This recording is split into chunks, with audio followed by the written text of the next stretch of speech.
Hello बच्चों, आज हम लोग थोड़ा करने वाले हैं रिवीजन ऑफ इलेक्ट्रोस्टैटिक्स। और उसमें इलेक्ट्रोस्टैटिक्स में हम लोग करने वाले हैं electric flux and Gauss theorem. जैसा आपको दिख रहा है, लिख रखा है मैंने। तो बच्चों, बहुत सारे बच्चों को रिवीजन की ज़रूरत है, तो मैं नए वीडियोज़ ही बना दे रहा हूँ। पुराने वाले भी है हमारे पास, लेकिन नए वाले में कुछ और नए पॉइंट मैं डाल दूँगा। ध्यान से देखना है बच्चों। तो सबसे पहले हम लोग बात करेंगे इलेक्ट्रिक फ्लक्स की। तो इलेक्ट्रिक फ्लक्स होता क्या है? तो बेसिकली इलेक्ट्रिक फ्लक्स किसी भी क्लोज लूप में अगर इलेक्ट्रिक फील्ड लाइन पास कर रहे हैं, that is called electric flux. तो आप सीधा सीधा लिख सकते हो, number of electric field lines passing through the close loop is called electric flux. जैसे हम लोग गार्डन में पानी देते हैं ना पाइप से, तो पाइप से क्या होता है? पानी निकलता है। एज्यूम कर लो पानी नहीं निकल रहा है, इलेक्ट्रिक फील्ड लाइंस निकलने लगे उस पाइप से, तो हम लोग क्या बोलेंगे? That is electric flux. और फिजिक्स वाले जब क्या बोलेंगे मालूम है?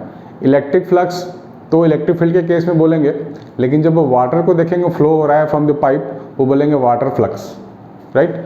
तो डिपेंड करता है, अगर वाटर निकले तो वाटर फ्लक्स, और अगर इलेक्ट्रिक फील्ड लाइन निकले तो इलेक्ट्रिक फ्लक्स। तो इलेक्ट्रिक फ्लक्स डिनोट कैसे करते हैं? जीरो लिख के क्रॉस कर दो, this is the symbol of electric flux. आपको ये हर एक बुक में मिलेगा। सो इलेक्ट्रिक फ्लक्स का फॉर्मूला जो होता है वो होता है ई वेक्टर डॉट एरिया वेक्टर। अब एक चीज़ ध्यान रखना बच्चों, बहुत सारे बच्चों को लगता है कि एरिया स्केलर क्वांटिटी है, बट ऐसा है नहीं। Area is a vector quantity, और इसकी जो डायरेक्शन हम लोग लेते हैं हमेशा परपेंडिकुलर आउटवर्ड लेते हैं टू द सरफेस। अगर हमारे पास कोई ऐसा लूप है, this is a circular loop, तो एरिया वेक्टर कैसे लेंगे? ऐसे लेंगे, परपेंडिकुलर आउटवर्ड, अंदर की तरफ नहीं, आउटवर्ड। अगर मैंने इस लूप को रोटेट कर दिया, ऐसे सीधा बना दिया, तो एरिया वेक्टर भी रोटेट होकर ऐसा हो जाएगा। मतलब हमेशा जो एरिया वेक्टर है ना, परपेंडिकुलर ही मेंटेन रहता है, कहने का मतलब ये है।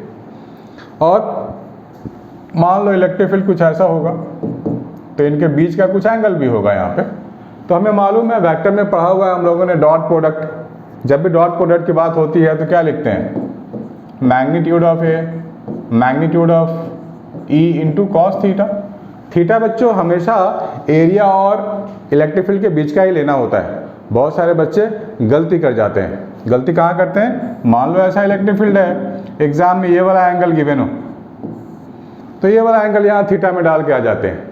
ये एंगल हमारे को नहीं चाहिए, दिस इज रॉन्ग। हमारे को ये वाला एंगल चाहिए, ए और ई के बीच वाला एंगल चाहिए। सो इसमें कंफ्यूज बिल्कुल नहीं होना है। This is E A cos theta. ये हो गया इलेक्ट्रिक फ्लक्स। अगर यहाँ पर मान लेते हैं electric field is parallel to the surface, electric field parallel to the surface है, तो 90 डिग्री हो गया। तो यहाँ क्या डालेंगे? cos 90 डालेंगे। तो इस केस में फ्लक्स विल बी जीरो। ठीक है बच्चों? तो एंगल कुछ भी हो सकता है, हमारे को अलर्ट रहना है, क्वेश्चन के अकॉर्डिंग काम करना है। This is the electric flux. तो इलेक्ट्रिक फ्लक्स क्या होता है? देखो डॉट प्रोडक्ट है ना, डॉट प्रोडक्ट जो भी होगा बच्चों वो स्केलर क्वांटिटी होगा। आप लोग ध्यान में रखना है, स्केलर क्वांटिटी। किसी भी दो वेक्टर का डॉट प्रोडक्ट स्केलर क्वांटिटी। और इसका यूनिट क्या होगा? तो यूनिट भी निकाल सकते हैं हम लोग।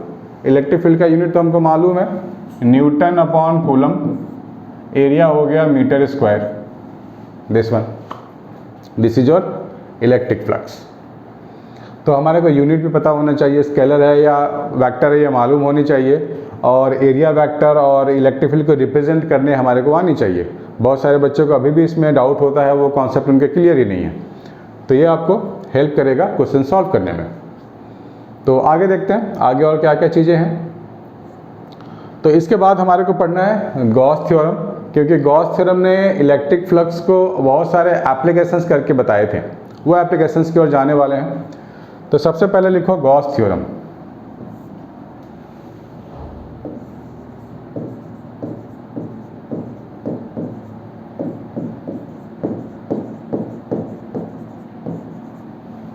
गॉस थ्योरम क्या होता है बच्चों?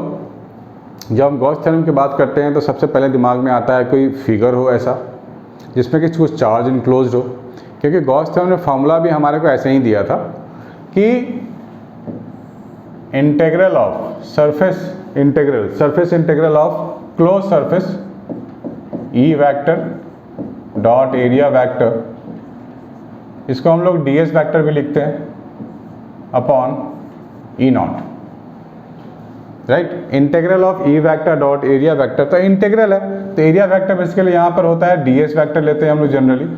सो इसको हम लोग लिख सकते हैं ई vector dot of ds vector Q by epsilon not. ds vector हम लोगों ने किसी स्मॉल एरिया ले लिया है किसी सरफेस का और उसको यहाँ डॉट प्रोडक्ट निकाल के इंटीग्रेट किया हुआ है। और ये जो इंटीग्रेशन है क्लोज सरफेस के लिए वैलिड है, इसलिए यहाँ पे ऐसा गोला गोला दिख रहा है आपको। ये किसी क्लोज सरफेस की जो बंद हो, बिल्कुल क्लोज हो, उसी के लिए वैलिड है। कोई ओपन सरफेस के लिए वैलिड नहीं है, ये गॉस थ्योरम ने बोला था। वैसे मैं नोट्स डिस्क्रिप्शन बॉक्स में डाल दूंगा, अभी आप सिर्फ समझने पे ध्यान दो तो बहुत कुछ फ़ायदा होगा, आपको बहुत कुछ समझ में आ जाएगा।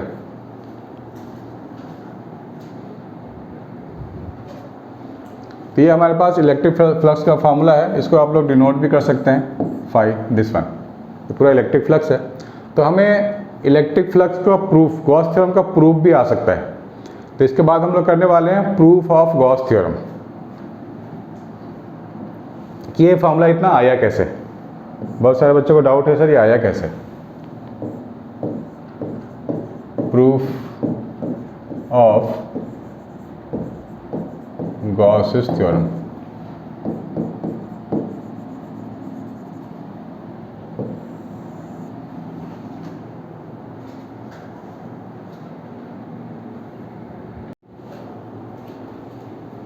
तो बच्चों यहाँ हम कर रहे हैं प्रूफ ऑफ गॉस थ्योरम कि ये फार्मूला कैसे डिराइव हुआ था।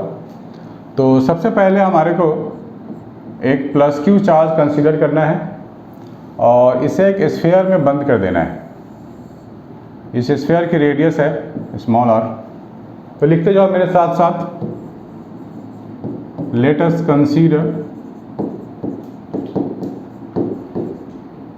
A charge.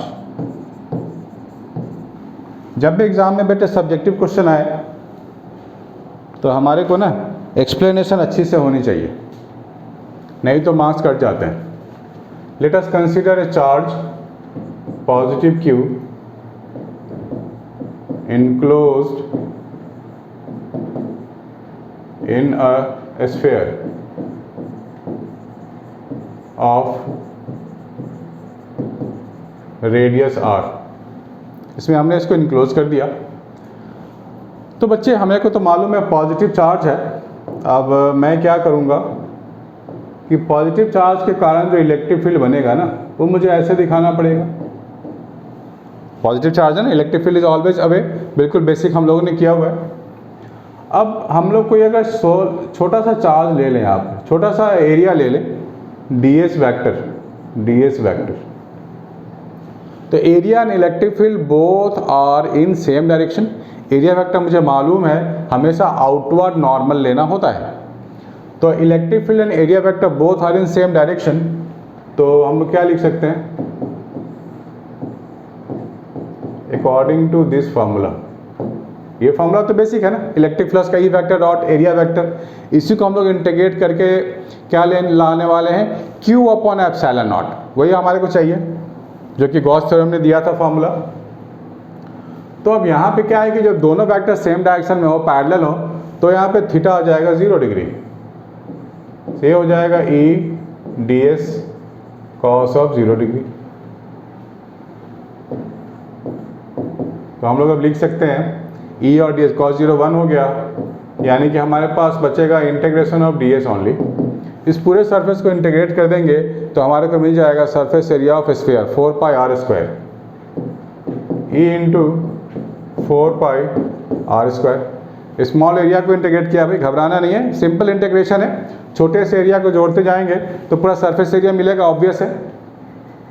अब बच्चों बताओ, हम लोगों ने बहुत ही क्लास फर्स्ट या सेकंड में किया होगा, इलेक्ट्रोस्टैटिक जब क्लास स्टार्ट हुई थी तो इलेक्ट्रिक फील्ड का फॉर्मूला क्या था हम लोगों ने किसी स्मॉल चार्ज के लिए, वो क्या था, वो था KQ अपॉन डिस्टेंस का स्क्वायर,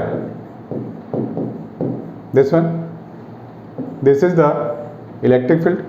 सो r स्क्वायर तो गया, के हमारे को मालूम है क्या होता है 1/4πε इंटू क्यू इंटू 4π। ठीक है, आर स्क्वायर कट चुका है, 4π भी कट गया, तो बचा क्या Q/ε। यही तो चाहिए था मुझे, गॉस थ्योरम ने मुझे यही तो बताया था कि total integral of E vector dot area vector is equal to what, charge upon E naught. आ गया ना, तो इसको लिख लो बच्चों, इसके बाद आगे करते हैं।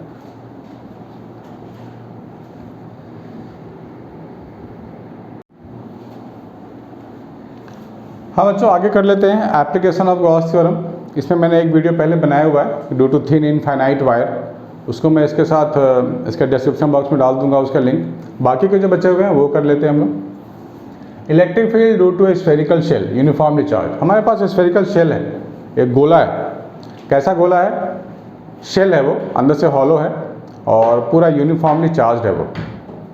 तो हम लोग क्या लिख सकते हैं, ध्यान देना है बच्चों, ये वो गोला है और दिस गोला is uniformly charge, plus plus plus plus, ऐसा ये चार्ज है, यूनिफॉर्मली चार्ज है, नॉन यूनिफॉर्म नहीं है, ये पूरा यूनिफॉर्मली है। ऐसा दिख रहा है बच्चों आपको? हाँ ठीक है, यूनिफॉर्मली चार्ज है। अब हमारे को बोला गया है कि we have to find electric field, find electric field at r less than r। मतलब हमारे को अंदर ही रहना है, this is small r less than capital R का मतलब है हमारे को यहाँ पर इलेक्ट्रिक फील्ड फाइंड करनी है। सेंटर से डिस्टेंस लिया जाता है सारा का सारा। तो जब भी हम लोगों को ऐसा कुछ क्वेश्चन दिया जाएगा, फाइंड द इलेक्ट्रिक फील्ड, हम लोग क्या करेंगे, खुद से एक स्फेरिकल सरफेस बना लेंगे। क्योंकि ये स्फेयर है तो इसके अंदर हम लोग क्लोज सरफेस बनाएंगे। क्यों बनाएंगे क्लोज सरफेस? क्योंकि जब हम गॉस थ्योरम को अप्लाई करेंगे, गॉस थ्योरम के फॉर्मूले को जब लगाएंगे तो हमारे को क्लोज सरफेस ही चाहिए। ये क्लोज सरफेस के लिए ही वो गॉस थ्योरम का फॉर्मूला वैलिड है। ठीक है बच्चों, भूलना नहीं है इस बात को। तो हम लोग क्या करेंगे, एक ऐसा बना लेंगे स्फेयर। इस स्फेयर का नाम दे दो गॉसियन सरफेस, गॉसियन सरफेस। अब इसके अंदर हम लोग फाइंड करेंगे चार्ज इनक्लोज्ड। ठीक है, गॉसियन सरफेस हम लोगों ने फाइंड कर लिया। अब लिखो चार्ज इनक्लोज्ड इन गॉसियन सरफेस। तो जो चार्ज इनक्लोज होगा वो क्या होगा, जीरो होगा, क्योंकि ये एक हॉलो स्फेयर है और चार्ज तो सारा का सारा उसके सरफेस पे है, तो चार्ज इनक्लोज जीरो हो गया। अब लिखेंगे अकॉर्डिंग टू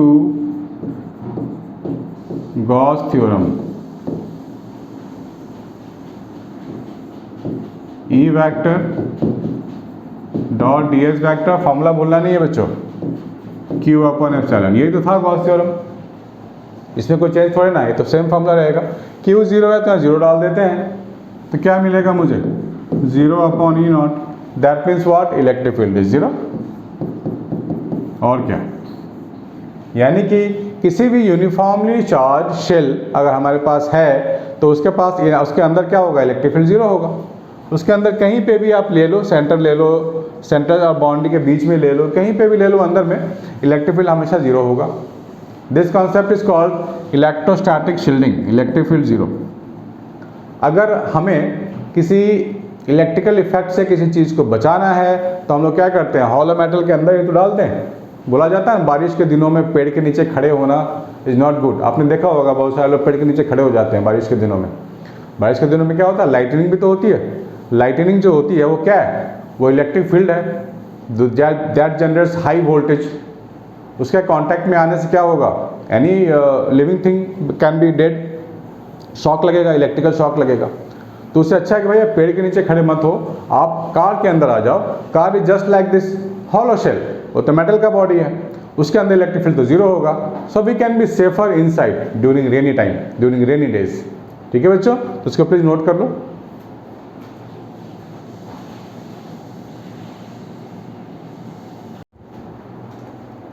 तो ये हमने electric field due to spherical shell इसके अंदर फाइंड किया है। अब हमें फाइंड करनी है ऑन द सरफेस। आप यूं कह सकते हो शेल वाले में ये पहला केस था, अभी हम शेल वाले के अंदर ही दूसरा केस करने वाले हैं, केस नंबर 2। ध्यान से देखना बच्चों।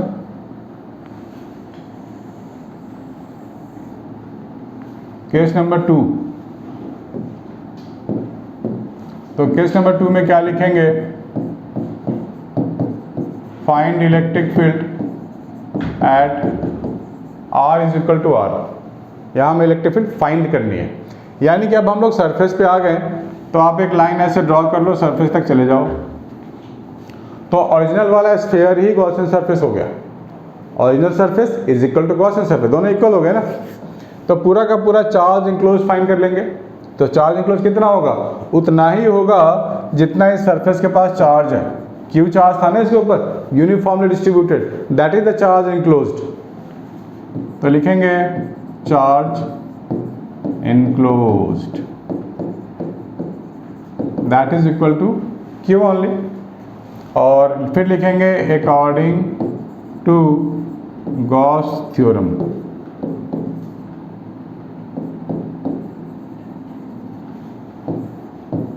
E vector dot of ds vector q upon epsilon, ये लिख सकते हैं हम लोग। तो यहाँ तो कुछ करना ही नहीं है, बड़ा इजी है। क्यों इजी है?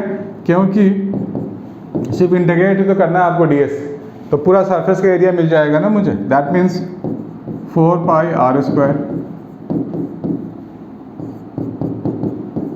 तो q upon 4 pi epsilon naught r square. This is the electric field we are getting on the surface of this sphere. इसमें अब केस थर्ड कर लेते हैं, इसको लिख लो बच्चों।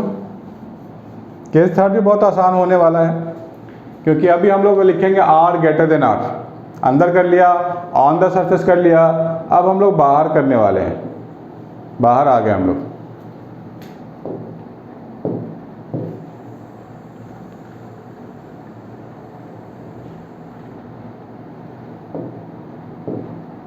तो क्या लिखते हैं बच्चों बाहर में?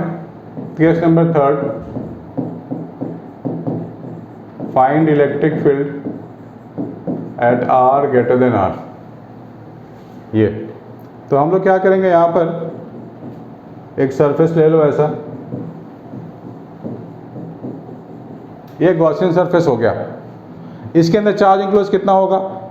उतना ही होगा जो यहाँ पे है, क्यू है हमारे पास, सेम होगा ना। तो लिख लो चार्ज इंक्लोज्ड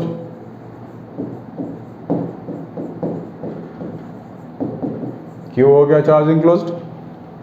तो according to Gauss theorem, according to Gauss theorem it is it E vector dot of ds vector Q upon E not.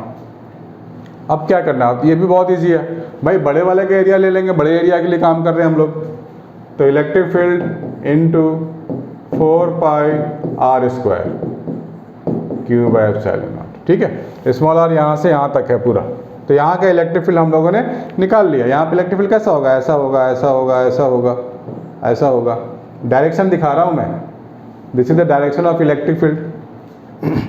ये एरो है, arrow arrow arrow arrow. So electric field मुझे मिल जाएगा Q upon 4 pi epsilon not r square. तो बच्चों है ना easy, इसको note down कर लो प्लीज।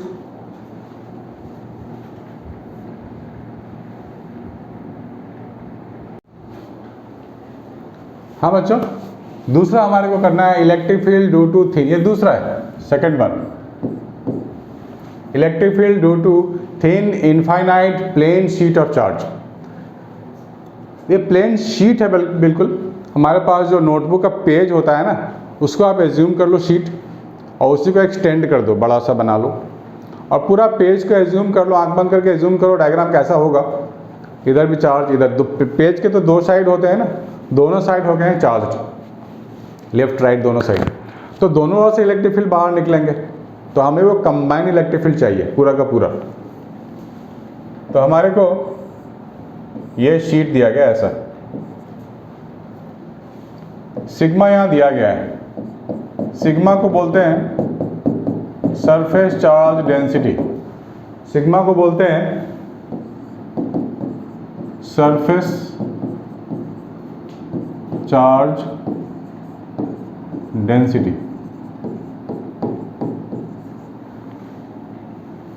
ठीक है बच्चों, सरफेस चार्ज डेंसिटी क्या होता है? चार्ज पर यूनिट एरिया, इसी को बोलते हैं सरफेस चार्ज डेंसिटी। तो ये इस साइड भी चार्ज है,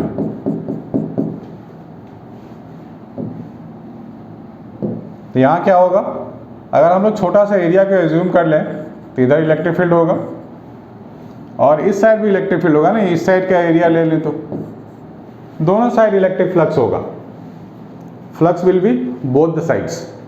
सो टोटल फ्लक्स हम लोग क्या बोलेंगे, twice of E vector dot area vector Q upon epsilon. इसका एरिया कितना मान लेते हैं, ए होगा, इसी का एरिया की बात कर लें, सो 2EA।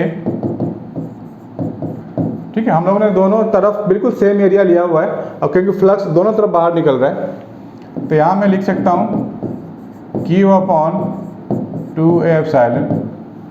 सो Q अपॉन एरिया, चार्ज पर यूनिट एरिया, ये सिग्मा हो जाएगा, sigma upon 2 epsilon naught, this is the electric field we are getting. ठीक है बच्चों, इसको ध्यान में रखना है। अब इसके ऊपर देख भी लेते हैं क्वेश्चंस कैसे कैसे आ सकते हैं ना शीट के लिए, पहले इसको नोट कर लो।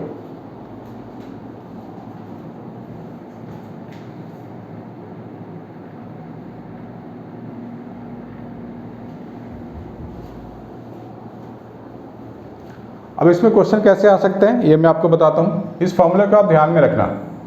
बाकी मैं डायग्राम हटा करके दूसरा डायग्राम ड्रॉ करने जा रहा हूँ, इसको ध्यान में रखना है।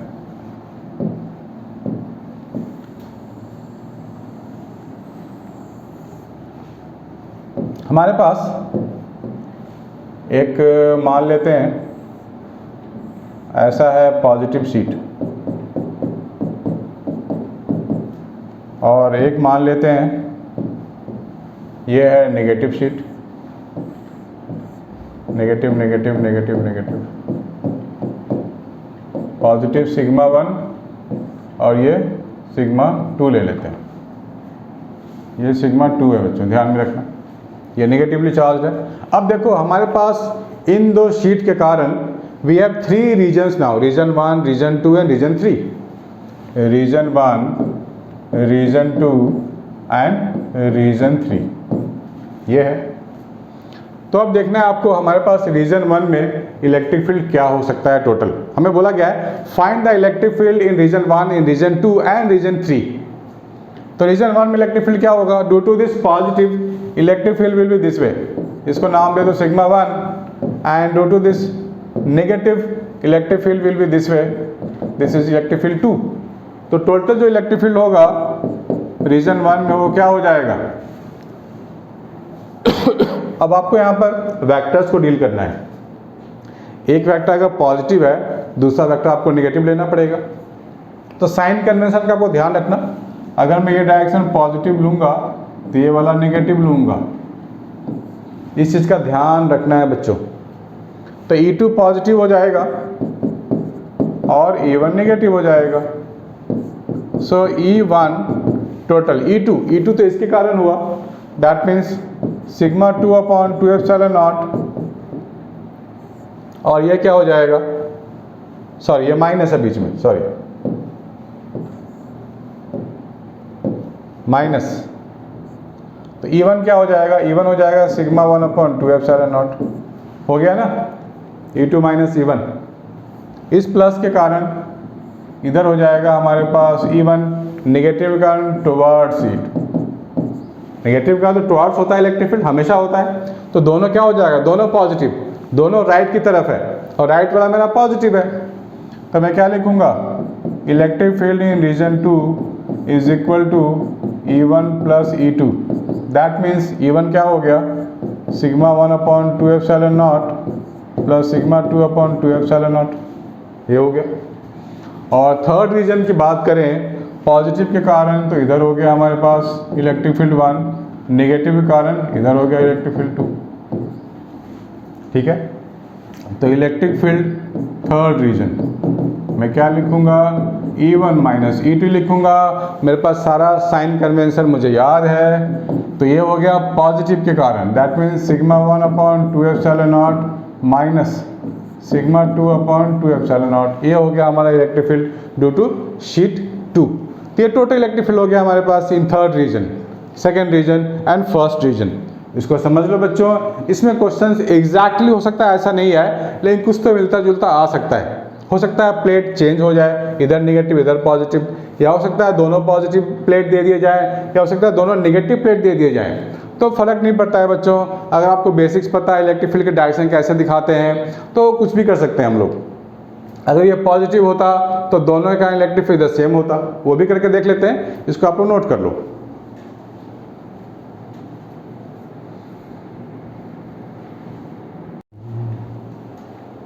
तो यहां पर ये केस भी ले सकते हैं बच्चों कि अगर if sigma 1 is equal to sigma 2, ये अगर हो जाए तो क्या होगा, सिग्मा 1 सिग्मा 2 इक्वल, तो इलेक्ट्रिक फील्ड 1 विल बी 0।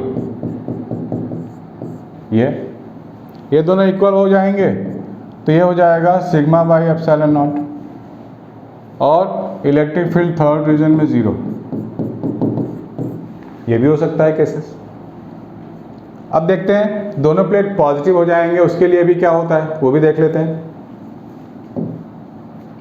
ये तो पॉजिटिव ही है, और हम लोग क्या करेंगे, इसको भी पॉजिटिव बना देते हैं। ठीक है, तो इसको डायग्राम भी ड्रॉ कर लेते हैं नया।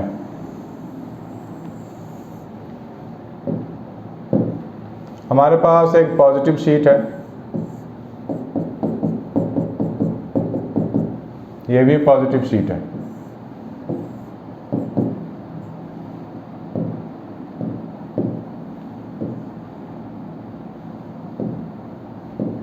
दोनों पॉजिटिव हैं,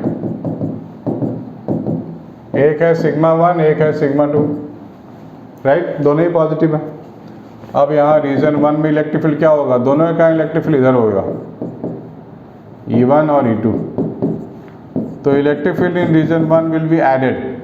अब साइन कन्वेंशन दोबारा आप देख लो, अगर ये आप पॉजिटिव लेते हो तो ये नेगेटिव लेना पड़ेगा, तो यहाँ दोनों नेगेटिव लेना पड़ेगा आपको, minus E1 minus E2, minus common ले लो, sigma 1 2 epsilon naught plus sigma 2 2 epsilon naught, electric field in the region 2, इस वाले पॉजिटिव का इधर, इसके कारण इधर, so this is E1 and this is E2। ठीक है, अब जो बड़ा होगा माइनस छोटा कर देंगे, लेकिन एक तरफ पॉजिटिव E1 है तो पॉजिटिव E1 करेंगे, और ये माइनस E2 लेना पड़ेगा according to our sign convention, और फॉर्मूला तो वही है, sigma 1/2 epsilon naught minus sigma 2/2 epsilon naught. ठीक है बच्चों, थर्ड रीजन की बात करें हम लोग अगर, तो दोनों ही पॉजिटिव हैं, दोनों के कारण टुवार्ड्स राइट होगा, ये E1 है और ये E2 है, तो ये क्या दोनों will be added, E1 plus E2 को ऐड कर देंगे, sigma 1 2 epsilon naught plus sigma 2 2 epsilon naught. ठीक है बच्चों, तो ये हो गया हमारे पास टोटल सारे पॉजिटिव, क्योंकि सारे के सारे पॉजिटिव की ओर डायरेक्टेड है। इसको नोट कर लो बच्चों।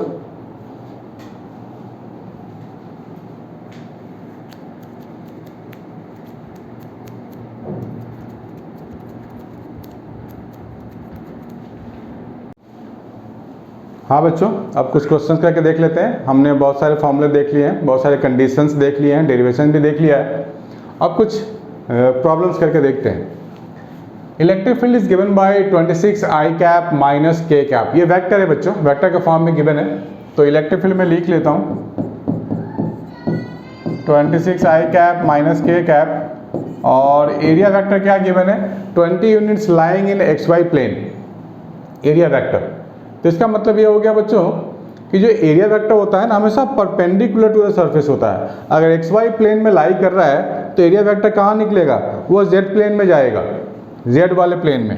तो मैं लिखूंगा 20k cap, this is the area vector. तो जो फ्लक्स आएगा वो आएगा E vector dot area vector. तो हमें डॉट प्रोडक्ट निकालने आनी चाहिए, बाकी इसमें कुछ भी नहीं है। तो लिखूंगा 26I cap minus k cap dot of 20k cap. तो जब भी हम लोग फाइंड करते हैं फ्लक्स, तो डॉट प्रोडक्ट जब भी फाइंड करेंगे तो सिमिलर से सिमिलर वाले को ही मल्टीप्लाई करते हैं, k से k वाले को ही करेंगे तो यहाँ कितना आ जाएगा -20 यूनिट। दैट्स इट, क्योंकि I कंपोनेंट यहाँ 0 है, I को I से मल्टीप्लाई करेंगे 0 ही आएगा। So this is the flux we are getting. ठीक है बच्चों, दूसरा करके देखते हैं। A point charge 2 microcoulomb is at the center of a cubic Gaussian surface 9 cm on edge. What is the net electric flux through the surface? ठीक है बच्चों, सेंटर पे बोला गया है 2 माइक्रोकूलम चार्ज है, is at the centre of a cubic Gaussian surface 9 centimetre on edge. What is net electric flux through the surface. देखो बच्चों, यहाँ तक क्यूबिक की बात है ना, आप अपने जिस रूम में बैठे हो उसी रूम को एक क्यूब समझ लो, राइट। तो एक क्यूब हो गया, 9 सेंटीमीटर का साइज है, centre of the cubic Gaussian surface.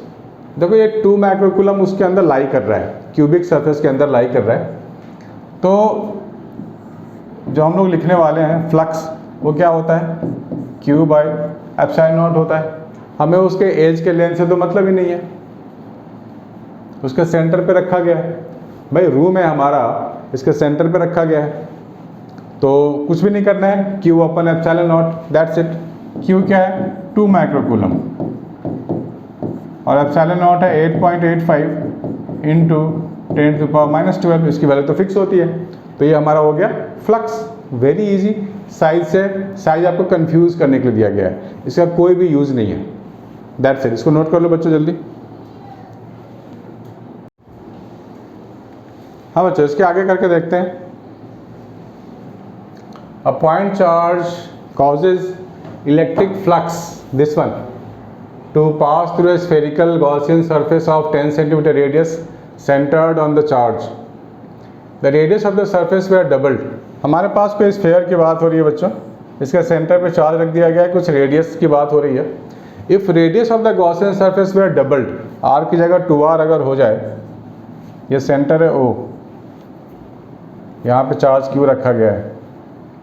तो बच्चे यहाँ पे ना हमारे को रेडियस से कोई लेना देना नहीं है, फ्लक्स सिंपल है हमारे पास, Q अपन एप्सिलॉन नॉट। अगर चार्ज गिवन है, हमें कुछ भी नहीं चाहिए, no radius no diameter, so it is independent of the radius. Radius कितना भी डबल कर दें, ट्रिपल कर दें, फ्लक्स विल रिमेन सेम, है ना। How much flux will pass through the surface, तो बोलेंगे flux will remain same. What is the value of the point charge, तो फ्लक्स निकालेंगे सीधा Q अपन एप्सिलॉन। फ्लक्स की वैल्यू गिवन है -1 into 10⁻³ इसकी वैल्यू फिक्स होती है 8.85 इंटू 10⁻12। तो यहाँ से हम लोग स्ट्रेट अवे Q निकाल लेंगे, हो गया बात खत्म, चार्ज हमारे पास फाइंड हो गया। दिस मल्टीप्लाई कर लो, नेगेटिव चार्ज आ जाएगा। दूसरा बोला गया इलेक्ट्रिक फ्लक्स डेंसिटी जो function of, electric flux density किसका फंक्शन है, सिर्फ चार्ज का फंक्शन है बच्चों, रेडियस डायमीटर से कोई मतलब नहीं है, only charge, this one, charge charge charge, charge का फंक्शन है, कंफ्यूज नहीं होना है। Electric flux of a surface is maximum. Electric flux maximum कब होता है बच्चों, जब हमारे पास कॉस की मैक्सिमम वैल्यू हो। हमारे पास फॉर्मूला क्या है, E vector dot area vector, that means EA cos theta, यही तो है। इसका क्या मतलब हुआ, इसका मतलब हुआ कॉस के मैक्सिमम वैल्यू, कॉस के मैक्सिमम वैल्यू कब होगी, 0 डिग्री पे। और 0 डिग्री कब होगा, जब इलेक्ट्रिक फील्ड दोनों आपस में पैरेलल हो जाए, एक ही डायरेक्शन में हो जाए, पैरेलल हो जाए, तो कॉस 0 मिल जाएगा, तो मैक्सिमम होगा हमारे पास फ्लक्स। तो ये क्या लिख सकते हैं हम लोग, पैरेलल, ये वाला ऑप्शन, पैरेलल वाला ऑप्शन। आगे बढ़ते हैं। Electric field is given by this one, calculate the electric flux through at surface of area 10 unit lying YZ plane. बिल्कुल वैसे ही है, वाईजेड प्लेन में एरिया लाई करेगा तो मैं क्या लिखूंगा, आई कैप। वाईजेड प्लेन, अब जो एरिया वेक्टर होगा वो आई कैप ही लेंगे हम लोग। और इलेक्ट्रिक फील्ड मेरे को गिवन है 6i cap 3j cap plus 4k cap. तो हमारे पास जो फ्लक्स आएगा इन दोनों का डॉट प्रोडक्ट आएगा, तो सिर्फ i से i वाले को मल्टीप्लाई करेंगे तो आ जाएगा 60 यूनिट, बाकी सब जीरो है, 60 unit. So third option is the only option. Electric field is intensity due to sphere at an external point. देखो बेटे, स्फीयर हमारे पास अगर है और बाहर बोला गया है फाइंड करने को इलेक्ट्रिक फील्ड, तो सीधा सा फॉर्मूला है Q/4πε0r²। ये सीधा सा है। और ये जिसका जो ग्राफ भी है वो भी ध्यान में होनी चाहिए। ये इलेक्ट्रिक फील्ड हो गया, ये R हो गया, in the go like this. जैसे जैसे हम R की वैल्यू बढ़ाएंगे इलेक्ट्रिक फील्ड वीक होता जाएगा। तो क्या लिखेंगे, R पे डिपेंड करता है, ये ऑप्शन तो नहीं है, ये R² वाला ऑप्शन है, ये वाला है, R² पे डिपेंड करता है। तो जब हम इलेक्ट्रिक फील्ड वर्सेस 1/r² के ग्राफ लेंगे तो स्ट्रेट लाइन आएगा। मतलब R की वैल्यू कम बढ़ती जाएगी, R की वैल्यू बढ़ेगी, का मतलब हो गया इलेक्ट्रिक फील्ड की वैल्यू कम होगी। ठीक है बच्चों, ये ध्यान देना है आपको। ठीक है, तो जिसको मैथ्स का थोड़ा सा आइडिया होगा स्लोप वगैरह का वो कर सकता है ग्राफ आसानी से। That's it. तो आप लोग और भी क्वेश्चंस करो अपने पास, मैं कुछ डिस्क्रिप्शन बॉक्स में भी कुछ डाल देता हूँ क्वेश्चंस भी, और आप लोग ट्राई करना, जो भी डाउट होता है तो बिंदास मुझे बता सकते हो। Good luck.